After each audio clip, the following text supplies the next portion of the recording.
Okay, yeah, let's do it. Welcome, everybody, to today's game in the Flesh and Blood Competitive Team League. This is week 5 with CJ from the Hyperloops against Chris from the team Hometown TCG Ascent. This is Andy Modell, joined by Yuanji Lee, Krakow champion, and the banner, or the living legend achiever for Viserai in Blitz. How you doing, Yuanji? Good. This is an interesting matchup we have because these two teams are going to be, Hey. I think, first two seeds of the playoffs. So presumably could be like a preview of the finals. Yeah, that's right. The way the league works is it's a round robin between all of the teams in the division, and this is actually the last week of that round robin. It just happens to be that both the Hyperloops and HTTCG Ascent are the two undefeated teams. So no matter what, these two are going to make it into the finals. So a repeat of this week's teams will be next week, but obviously the heroes and the players playing might shuffle up between now and then. Yep. Yeah, so here we have CJ on a Katsu against Chris on a Starvo. Regarding the rules for this week, we are not enforcing the new ban list for this week, though next week the new bans will be in effect. So this Starvo could potentially have everything from Autumn's Touch to Awakening. Katsu is a pretty interesting choice. This isn't like a matchup that we see too often. Katsu, I think, depends on how the Starvo likes to play. If the Katsu is playing really aggressive, could have a hard time getting his hit triggers in because the Starvo can easily block out the the Kodachis with the Rampart and the Crown of Seeds. Yeah, it's definitely a lot of free blocks coming in for Guardians nowadays. This is probably one of the reasons we don't see Katsu being played so much in the classic constructed format. Yeah, so Starvo starts off with a fuse. Lucky for the Katsu player, only a blue break ground. Yeah, there could have been a lot more damage over there. And now we saw one of the cards blocked with was a Minnowism. Is Belittle and Minnowism a combination usually seen in the Katsu Ninja decks? I'm not too familiar with this hero. I would say Katsu definitely has a lot of targets to play Belittle Minnowism. Belittle is just a really powerful card in general because if you play attacks that you can reveal to it, then even fetching like red Minnowism gets you like a lot of value. However, the only downside is that if, let's say, if you get a red one and you break the chain, then you're kind of stopping your own mass triggers. So it'll be interesting to see how he has his deck constructed. Most of the Katsu's combo attacks do have 3 or less power. Yeah, that's definitely an important factor. Breaking the combat chain can totally ruin the advantages from Mask of Momentum, and I believe a lot of those combo abilities do require the card to be played previously on the combat chain, not just this turn. Is that right? Yeah, that's right. However, I think that's less of a factor because you can just play your Minnowism before you play the combo starter. We see a Blizzard here. Yeah, this I think I don't is... know if I would Blizzard here in this instance. It doesn't seem like... Usually Blizzard is best when your opponent only has 1 or 2 resources left, depending on like what attacks they're going to follow up with. So a lot of Katsu's attacks cost 0, so you really only want to be playing it when he has like only like 1 resource floating. You see the Katsu had another blue, what's it called, 100 wins in his hand, so he could easily pay for it. Yeah, Blizzard's one of those things where if they can pay for it, it might interrupt their plans. But this early on in the turn, I wouldn't expect to see it this early. Maybe Chris was just trying to catch him off guard so that he could pull something like a Starvo Fuse on his next turn. we see another ice card over there. That's 3 ice cards, 1 pitched, the Blizzard, and 1 defended with. Yeah, he ended up. I can't help but feel like usually in that scenario I would have been better off as a Winter's Whale attack, but we'll see how it plays out. Hatsu did get his entire attack stuffed, but he gets a chance to go for it again. I think that the Starvo is trying to play this kind of defensively, choosing not to attack, instead leaving a card in his arsenal. Yeah, so against Katsu as the Starvo, obviously you can interrupt a lot of the chip damage with the Kodachis, with the Crown of Shield and the Rampart.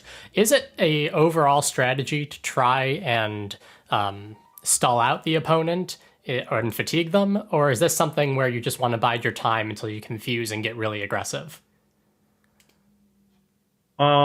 So basically, like if you keep a card in your arsenal and you always have a blue pitch, you can basically and you can negate the Kodachis every single turn. You trade a blue, you lose out on like a resource, but you basically stop the Kodachis. Yeah. Using Crown of Seeds early, I think would have preferred to see him play the block with the Rampart and leave the Crown of Seeds in case the Katsu comes over with a break point. And you know that he's playing Minnowism, so there is some potential that he would be breaking the chain. Yeah, interesting over here we see a yellow staunch response. I don't know if I've ever seen one of those played before. Normally we see the reds or the blues, but the yellow in between. Very interesting play. Yeah, this seems like a very teched out Starvo list. Definitely trying to be very defensive. Has a ton of defense reactions. Yeah, now I know that I said that the league rules do not require the new bans in, but I am remembering in the chat now, CJ was saying that his opponent and him agreed to enforce the bans for this game specifically. So we may not be seeing this in all of the games this week, but this Starvo build is likely to not include the Autumn's Touch nor the Awakenings. Got it. So I think basically the way that Katsu plays right now, you see like he throws his entire hand. Some of his attacks that he was playing, for example, there was I think a red Rising Knee Thrust played last turn, but it was played not in the combo. That's kind of just how I think the match is gonna end up going. I think you're basically trying to whittle away the Starvo's 3 blocks throughout the course of the game, so that maybe in the late game you can land Mugenshi release into Lord of Winds to kind of refill your deck Yeah, and try to like avoid fatigue. yeah, Katsu's saving those actually combo pretty lines for hard. later makes a lot of sense. Yeah, Katsu's actually pretty hard to fatigue, so I think we're in it for a long game where the Katsu is just trying to get the Starvos to run out of 3 blocks because they do play a lot of like 2 blocks in their deck. Yeah. Over here we see some cards even bigger than that. This is one of the new Everfest cards people thought would be very useful. Basically what it does is it allows you, if you've done a little bit of damage, to opt, and then if you can get something that deals any more than that, it goes on top. Right now, one of the common plays we see is that the Katsu will play the first Harmonized Kodachi. If it hits, then they'll have the second one out, and they'll even bigger than that before the second one hits. Here, it looks like Crown of Seeds prevented the first one, but the Chris decided not to block that second. So even bigger than that is going to find a Snatch on top, which CJ will be able to draw and get a Quicken token. Snatch and Quicken token, such a fun combo together. Yeah, Snatch is definitely a real powerful card to get in this situation. Even bigger than that, I think, is kind of the allure of Katsu after Everfest, after the release of Everfest. And so I think you really are put in a situation where you kind of want to be blocking the Kodachis if possible. And we see now, what's it called? Now Starvo has to use Turn Timber on a Snatch for 4. Yeah, now we have another Snatch following that up. CJ really trying to draw that card today. Yeah, I mean, him making this kind of play makes just like screams out that he has a razor reflex. And so Bravo kind of covered the first snatch through a razor reflex with the turn timber blocking for 8. But now his opponent's in kind of a pickle. Yeah, Oh, here I we guess have not. Yes. stunt response for 6. The Razor Reflex could bring this up to 9 if CJ has it. I'm sorry, not 9, up to 7, which would break over that. Yes. But it looks like we're not going to see that reaction. I guess the snatch is just what he pulled off the top of the deck there.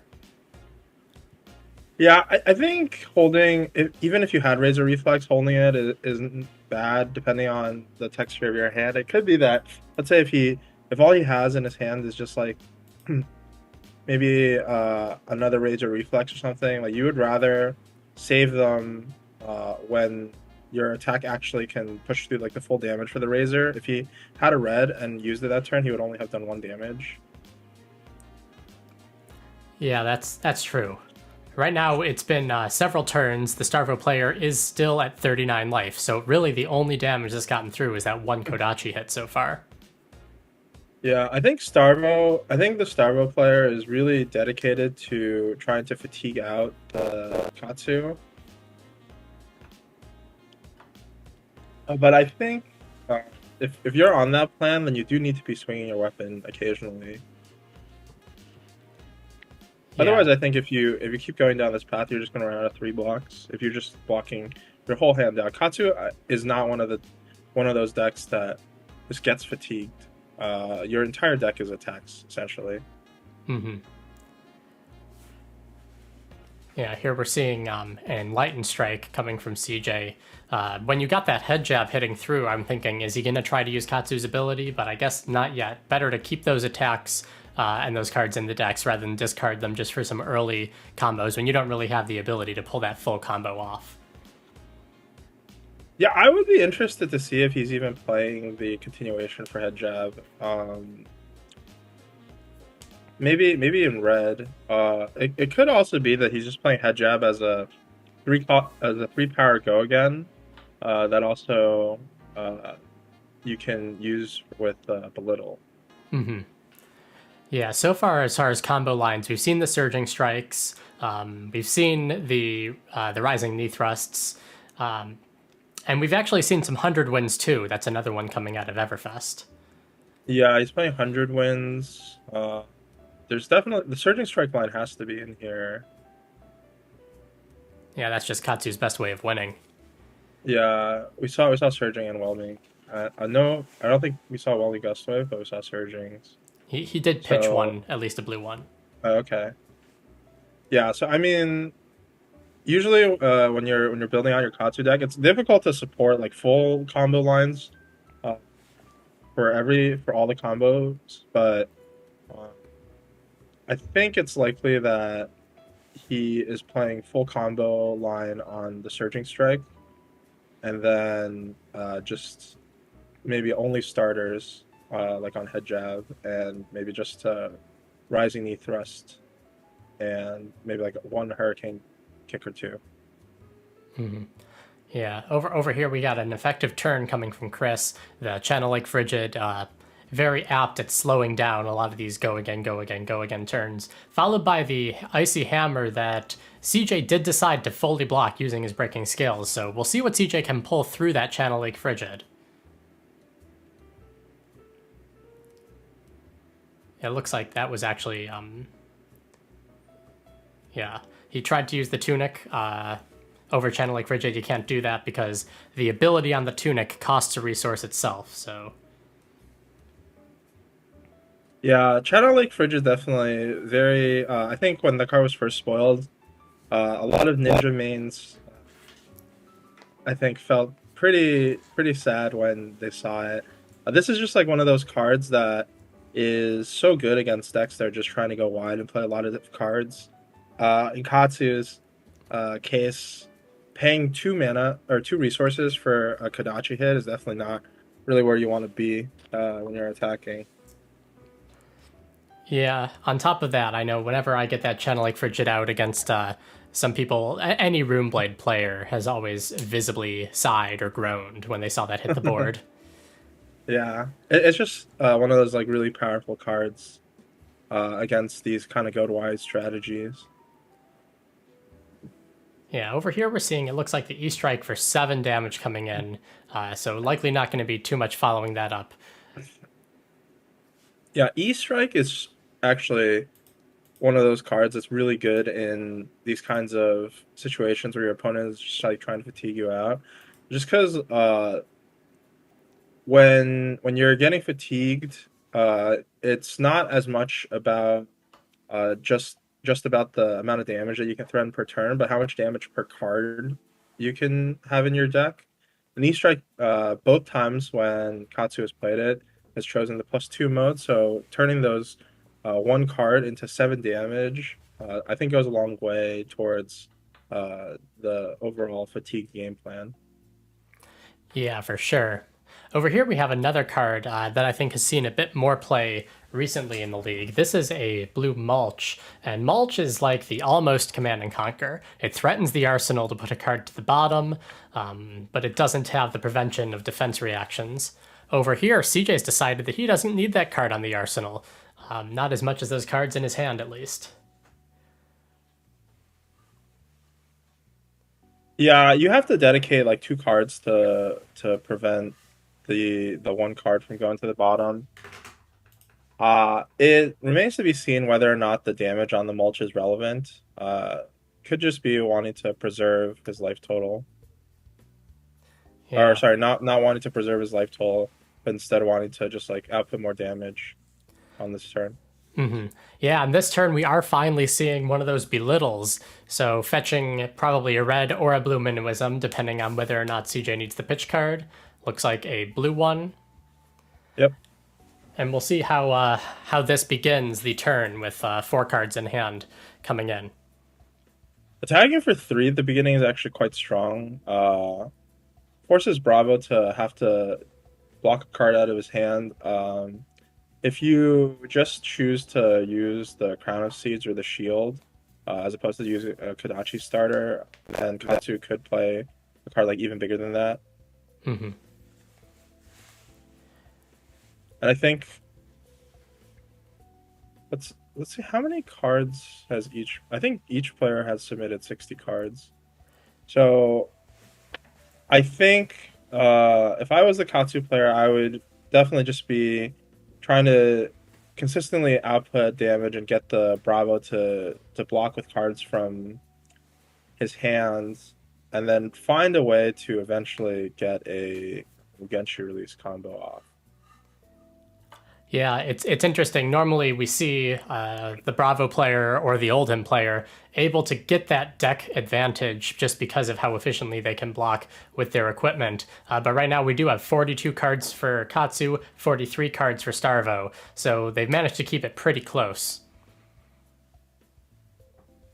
Yeah, the Starvo usually pulls away once you hit the hero ability plus a card like Crippling Crush or Oakenold.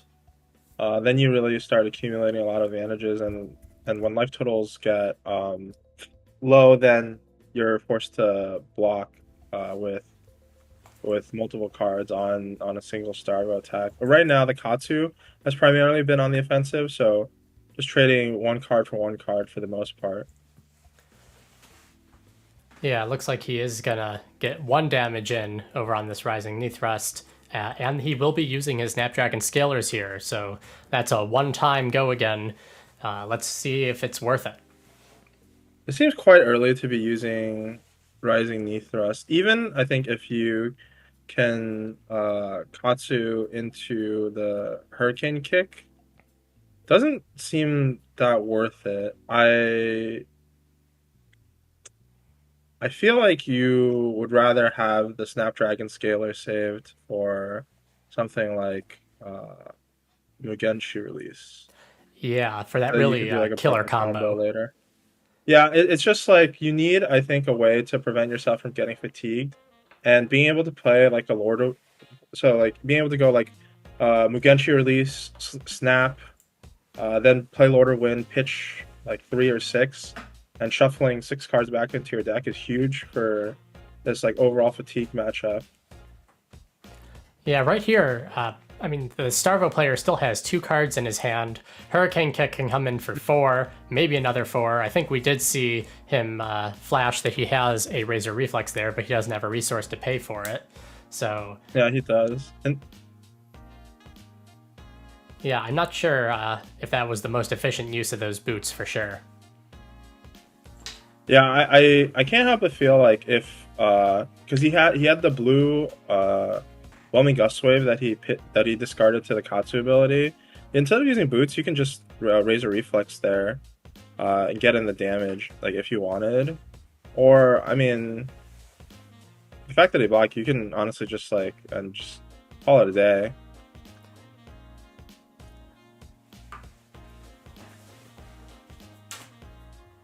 Yeah, there it looked like he did almost pitch that Winds of Eternity, so really showing that he is going all the way through with that 100 Winds combo. But basically what it does is it just lets you keep playing 100 Winds over again. Shuffling them in might be another way to prevent that fatigue option, though. If you're shuffling your cards back into your deck, then they're not going into your graveyard. Yeah, I really think that Katsu does have a lot of anti-fatigue strategies.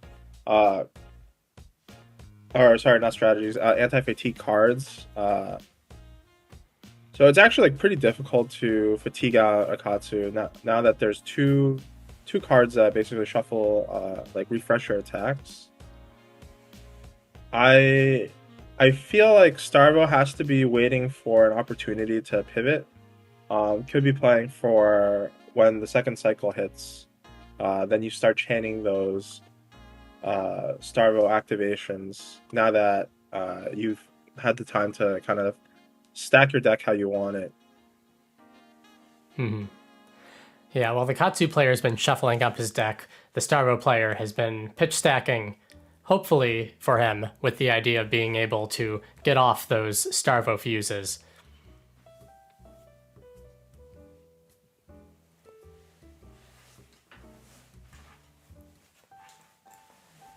And I think did he already grab the do you remember seeing, was it a red or a blue minnowism that he grabbed? You know, I did not see the color of the Minnowism.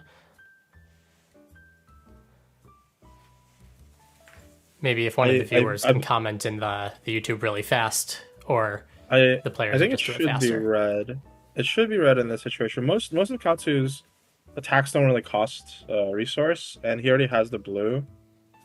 So I think it's just does he have a combo that he can put together this turn?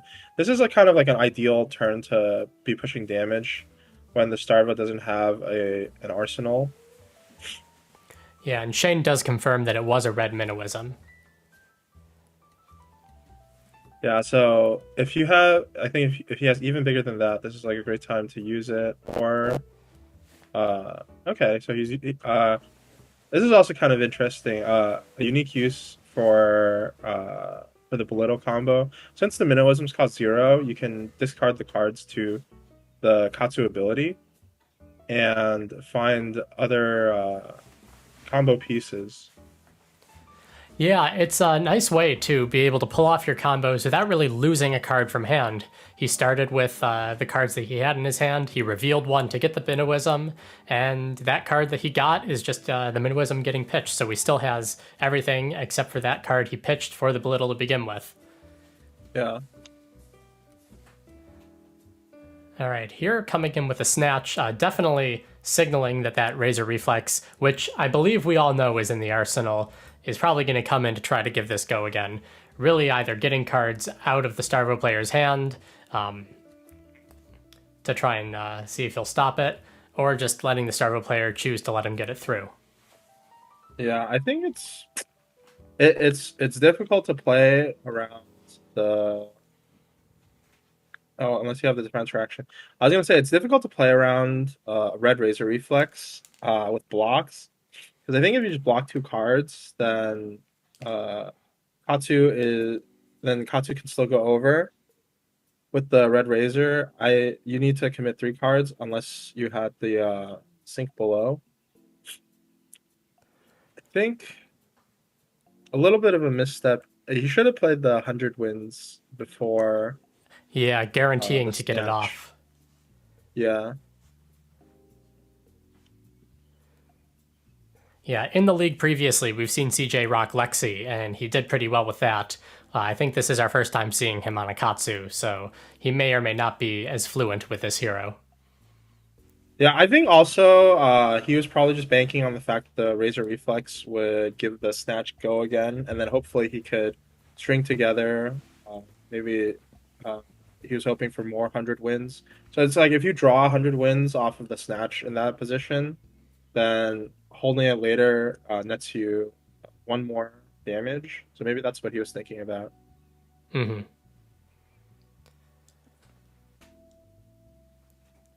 Yeah, here we are seeing one of those 100 wins being pitched. Now, one thing I noticed, this is the second Okanold over here that Chris has blocked with. So there's only one left in the deck. We have not yet seen any crippling crushes. So he's either hidden them and concealed them with the Crown of Seeds in his arsenal, or he may be running a less aggressive deck. Yeah, I mean, definitely does seem less aggressive. He has turn timbers, yellow staunches.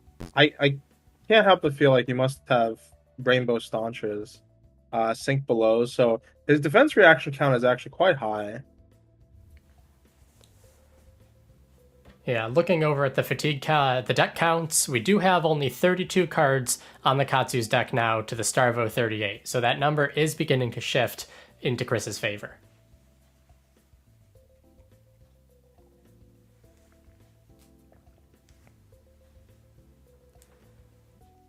While Chris is figuring out how to block this, just want to thank all our viewers. We've got 8 concurrent right now, and that's great to see. Thank you all for watching.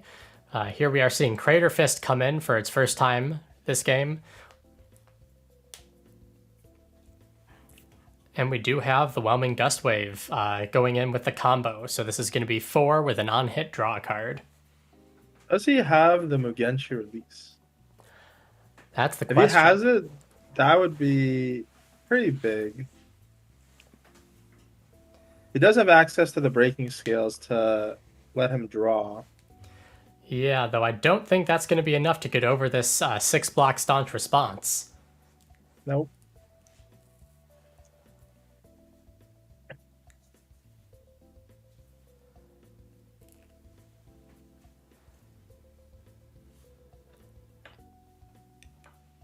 Yeah, and he's just then following that up with the Kodachi. So it could be that Mugenshi over there, or it could have been something else, then we'll just have to find out later.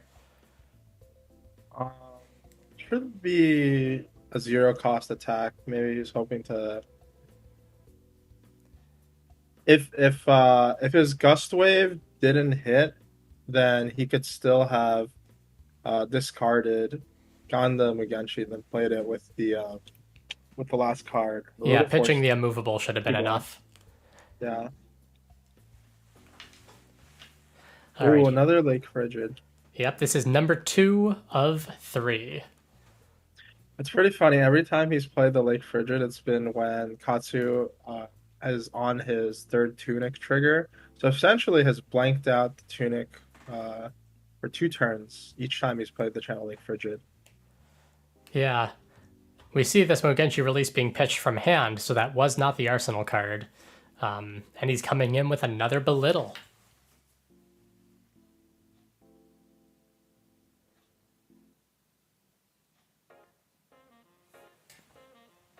Is CJ going to be revealing for this, or is that Belittle just coming in for the 3-go again right now? Looks like it's just the 3. Judging by where his cursor is, he might be searching, but I didn't see him reveal anything. And or maybe this not. is pretty interesting. So Starro decides to take the 3 damage.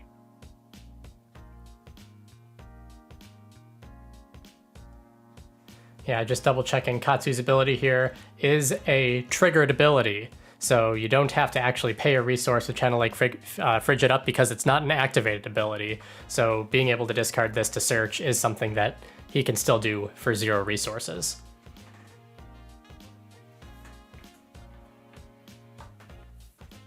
Oh wow, 2 Mugenshi releases in hand there, just being used as pitch fodder right now.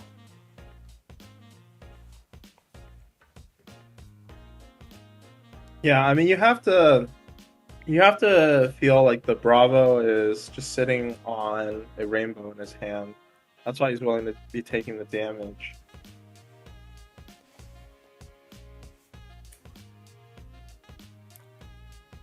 Now, if all 3 of these hit, we do have Mask of Momentum triggering once, which is going to give CJ a card that's just winding up in the arsenal for now. With the life total difference over here, it looks like we do see one of those big crippling crushes. We were speculating they might not be in the deck. Here they are.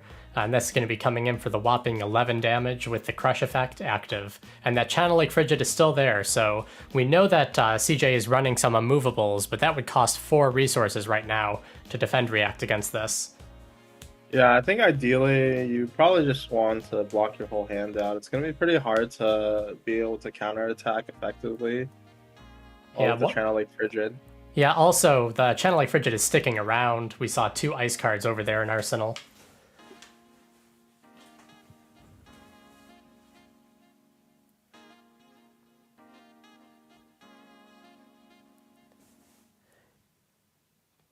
Yeah, over on YouTube, John is speculating that the game feels down to whether it comes down to if Hurricane Kick and Winds of Eternity are going to connect.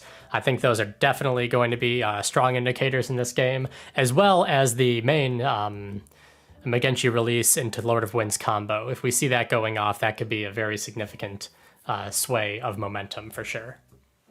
Yeah, definitely. I think the Katsu, now that Katsu doesn't have access to Snapdragon Scalers, is going to have to kind of finagle into a board state, or not a board state, a game state where he has a Quicken token to be able to just guarantee a go again, and you can just go. You can like have a broken combo where you just go. What's it called? You just go Mugenshi into a Lord of Wind, pitching maybe 1 or 2 blues after you've kind of exhausted all the reds out of your deck. Mm-hmm. That should be what the game is boiling down to. And then, so that being said, Katsu actually has the ability to kind of play a little bit more defensively now. Since the Starvo is running out of Guardian attacks, I think there should only be 1 more Oakenhold and 2 Crippling Crushes. Yeah, those numbers sound right for me. Here we're seeing him pitch that Channel Lake Frigid, so it won't be coming back right away at least. Also, it's worth noting that with only 24 cards left in deck, it shouldn't be too hard for CJ to stack his pitch zone to hopefully set up those combos more effectively. Yeah, definitely.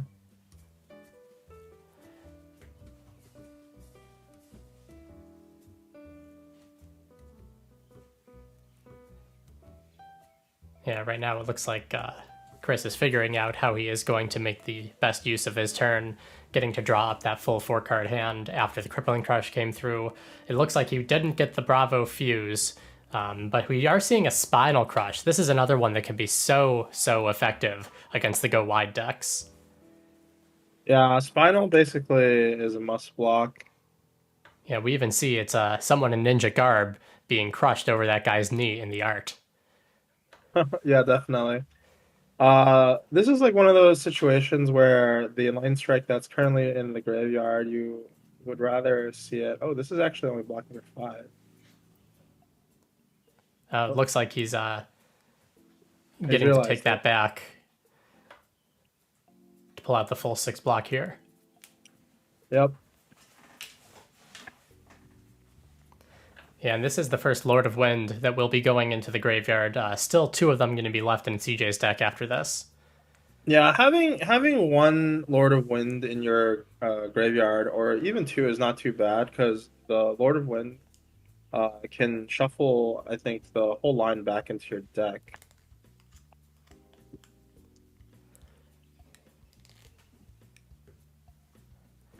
Yeah, we have the Surging Strike coming in, pitching a Surging Strike, so at this point I don't know if he's going to be able to pull off some parts to the combo, follow up with anything, or if he's just going to be taking these with the Kodachis afterwards. Really got to see what CJ can do to make sure that he can push damage without losing too many cards at this point. The 24 cards in deck to the 33, we're definitely seeing the fatigue strategy in effect. Yeah, definitely.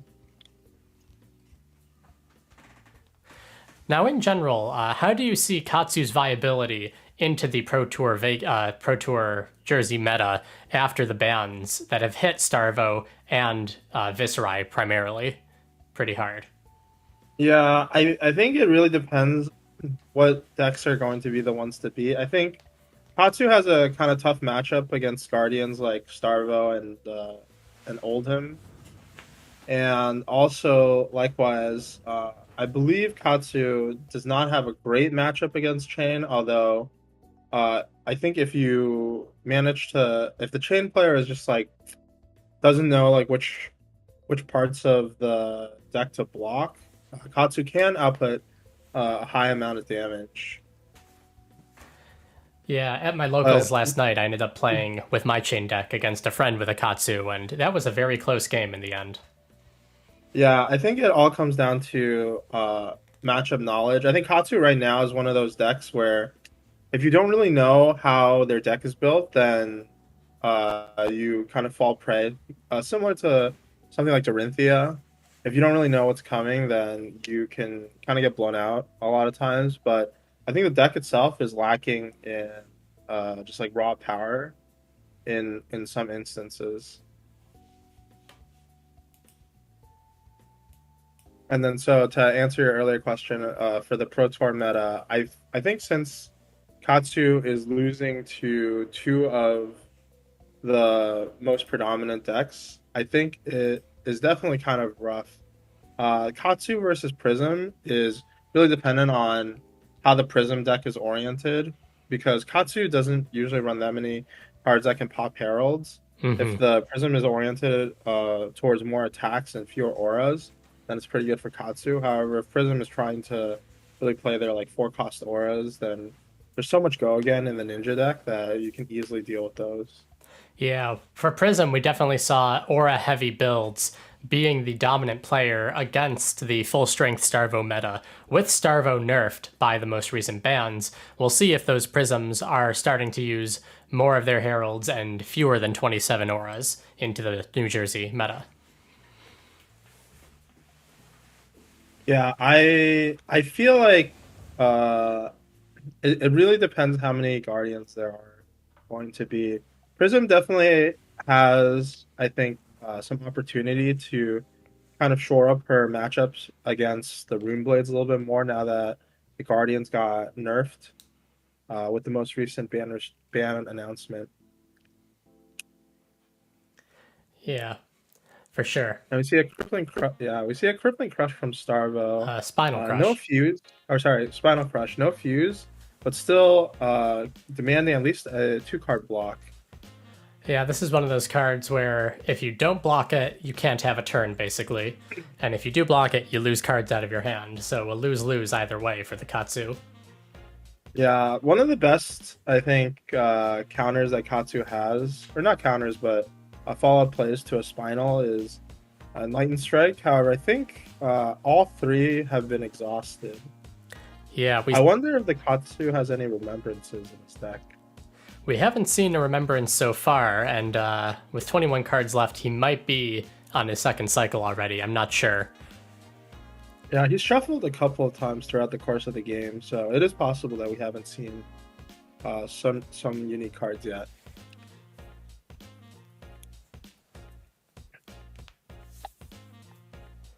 All right, and here we do see a block with one of those Mugenji releases. So one of those out of the way, and I think the other two we saw clumped together after they were pitched, and I don't think he's shuffled since then.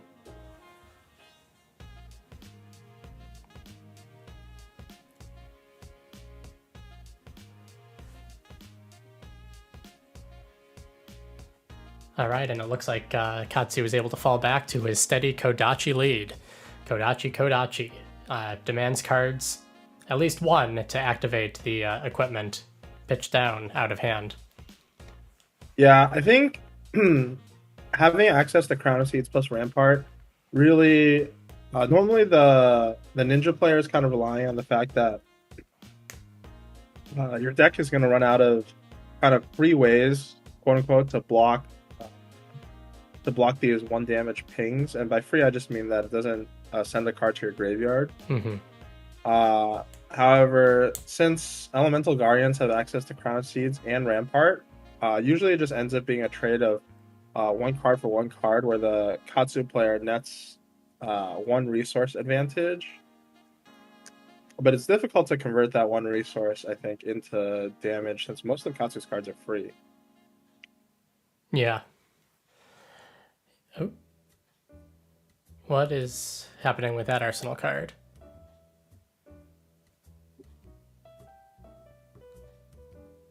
I might have just pressed the draw by accident. Mm-hmm. Yeah, Tabletop Simulator doing that. I don't think there was any foul play going on for sure. No, it's also pretty easy to rewind. Yeah. All right, well, it looks like there was no follow-up, so all CJ really did that turn was get the card out of Arsenal, though that might have been what Chris needed to get this Starvo fuse. Yeah, I think the one of those cards, either in his hand or in his arsenal, has to be an even bigger than that. And we see And these he's just two looking for an blizzards. opportunity to play it. Yeah, these were pitched very early on, so Starvo is on his second cycle. And this Crippling Crush Dominate is going to be really penalizing.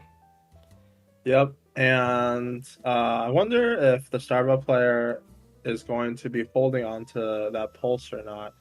This play is kind of what is pretty backbreaking.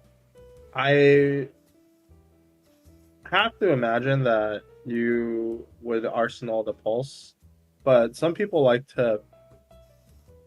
Oh. That was a shuffle over on the Bravo deck.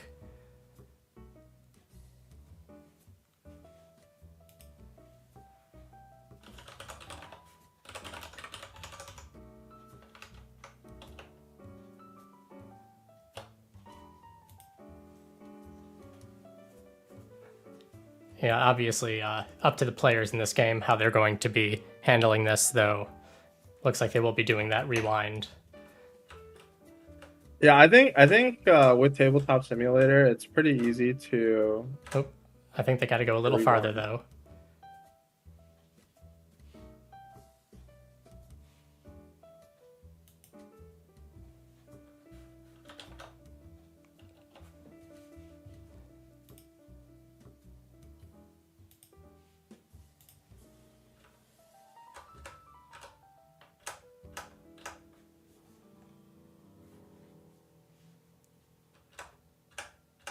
And unfortunate for the Katsu player, Winds of Eternity is the card that's discarded, which is kind of one of his anti-fatigue cards that he has access to. Yeah, I think this might be the second one that we've seen go to that graveyard, if not the third. One thing worth noting is that, with the Pulse, it was a question of putting it in the arsenal or keeping it in hand. It wouldn't have been enough to swing with the hammer. Yeah, exactly. And so if it was in the arsenal, it is now under the deck.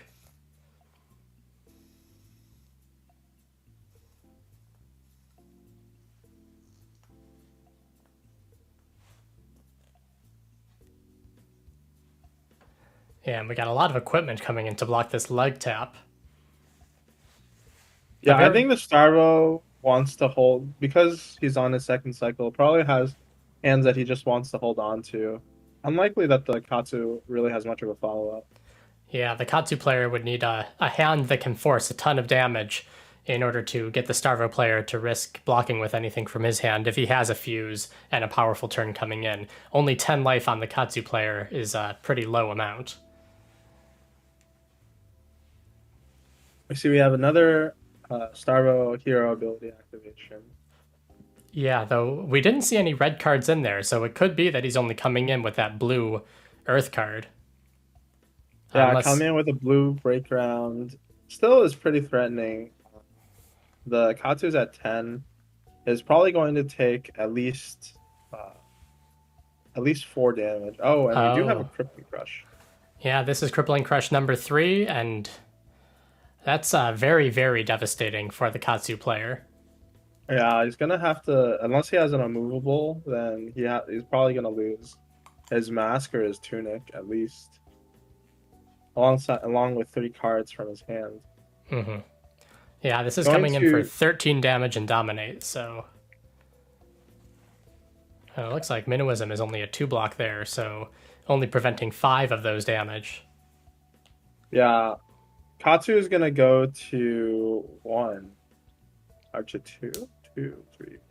Yeah, to 2. It's gonna be pretty tough, I think, to come back. Basically, if Starvo hits any fuse at this point, it's sure to be the end of the game or close to the end of the game, depending on if he has the immovable or not. Mm-hmm.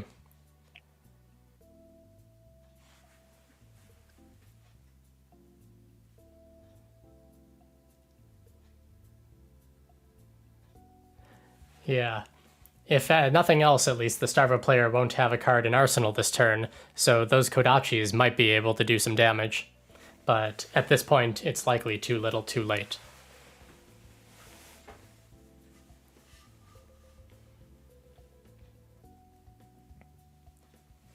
I think the Starvo played this matchup really well, playing very patiently at the beginning, avoiding taking any chip damage from the Kodachis, to set up for a situation where he is chaining these Crippling Crush fuses, despite his deck not necessarily having as high of an elemental count since he's running all these defense reactions. Mm-hmm.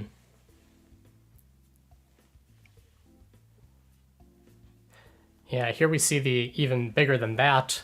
Whether it's worth it, we'll find out. This will likely give CJ another card. 1 card with 2 resources floating might prove to be effective, but 2 life is just such a low number against a hero that can reliably dominate.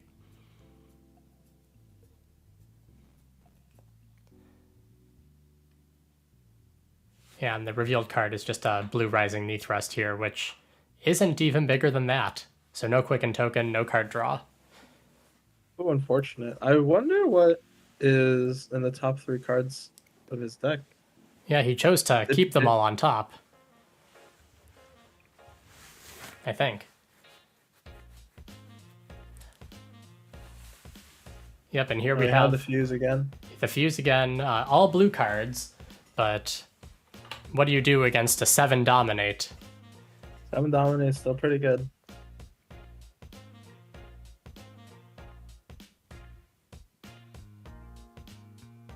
It looks like you concede. That's the game. Starvo pulling it out again. Looks like even post Autumn's Touch and Awakening Band, still the armor suite of Starvo is really strong point for that hero. Yep. So thank you everybody for watching. This brings the current series record between the Hyperloops and Hometown TCG Ascent to 1 versus 1, with Nate winning the previous game. Tomorrow, Joe Colin will be playing, and I believe that's at 9 p.m. Eastern. Hopefully we'll be able to stream that for you. This is Andy Modell. Thank you, Yuanji Lee, for joining me once again, and we hope to see you all soon.